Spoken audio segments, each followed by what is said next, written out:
LPG gas ಕೊರತೆ, gas petrol bunk ಮುಂದೆ ಆಟೋಗಳ Q.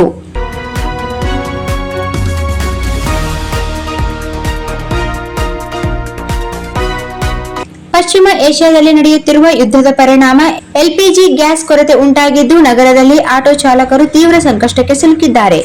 Gas ದೊರೆಯದೆ ಆಟೋಗಳು ಕಿಲೋಮೀಟರ್ ಗಟ್ಟಲೆ ಸಾಲಿನಲ್ಲಿ ನಿಂತಿರುವ ದೃಶ್ಯಗಳು ರಾಯಚೂರಿನಲ್ಲಿ ಕಂಡುಬಂದಿದೆ. ನಗರದಲ್ಲಿ ಸುಮಾರು 6,000 ಆಟೋಗಳು ಸಂಚರಿಸುತ್ತಿದ್ದು, ಅದರಲ್ಲಿ 2,000ದಷ್ಟು ಆಟೋಗಳು ಎಲ್ಪಿಜಿ ಗ್ಯಾಸ್ ಬಳಸುತ್ತಿವೆ. ಆದರೆ ಕಳೆದ 1 ವಾರದಿಂದ ಗ್ಯಾಸ್ ಬುಕ್ಗಳಲ್ಲಿ ಸರಿಯಾದ ಸರಬರಾಜು ಇಲ್ಲದ ಕಾರಣ ಆಟೋ ಚಾಲಕರು ದಿನನಿತ್ಯದ ಕೆಲಸ ನಿರ್ವಹಿಸಲು ಪರದಾಡುತ್ತಿದ್ದಾರೆ. ಗಂಟೆಗಟ್ಟಲೆ ಸಾಲಿನಲ್ಲಿ ನಿಂತರೂ ಗ್ಯಾಸ್ ಸಿಗದೆ ಇರುವುದರಿಂದ ಹಿಂತಿರುಗಬೇಕಾದ ಪರಿಸ್ಥಿತಿ ಎದುರಾಗುತ್ತಿದೆ ಎಂದು ಚಾಲಕರು ಅಸಮಾಧಾನ ವ್ಯಕ್ತಪಡಿಸಿದ್ದಾರೆ. ಇದರಿಂದ ದಿನದ ಆದಾಯಕ್ಕೂ ದೊಡ್ಡ ಹೊಡೆತ ಬಿದ್ದಿದ್ದು, ಕುಟುಂಬ ನಿರ್ವಹಣೆಯೇ ಕಷ್ಟಕರವಾಗಿದೆ. ಕೆಲವರು ಪರ್ಯಾಯವಾಗಿ ಪೆಟ್ರೋಲ್ ಬಳಸಲು ಮುಂದಾಗಿದ್ದರೂ ಅದರ ವೆಚ್ಚ ಹೆಚ್ಚಾಗಿರುವುದು ಮತ್ತೊಂದು ಸಮಸ್ಯೆಯಾಗಿದೆ.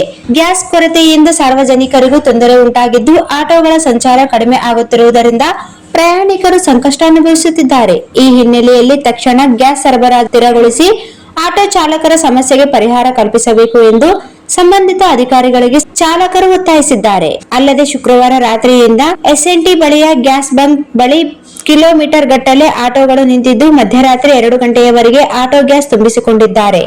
ಇಂದು ಬೆಳಿಗ್ಗೆಯಿಂದಲೂ ಸಾರಥಿ ಸಾಲಿನಲ್ಲಿ ಆಟೋಗಳು ಗ್ಯಾಸ್ ಫಿಲ್ಲಿಂಗ್ ಮಾಡಿಕೊಳ್ಳುತ್ತಿವೆ. ಬಾಣಂತಿ ಪರದಾಟ.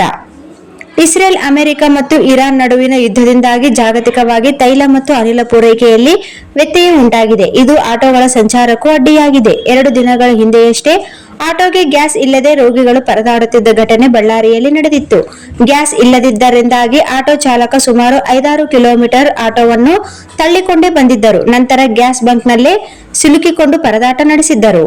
ಆಸ್ಪತ್ರೆಗೆ ಹೋಗಬೇಕು ಸರ್, ಆದ್ರೆ ಗ್ಯಾಸ್ ಇಲ್ಲದೆ ಇಲ್ಲೇ ನಿಂತಿದ್ದೇವೆ. ಆಟೋದವರು ದೂರದಿಂದ ಆಟೋ ತಳ್ಳಿಕೊಂಡು ನಮ್ಮನ್ನು ಇಲ್ಲಿವರೆಗೆ ಕರೆ ತಂದಿದ್ದಾರೆ.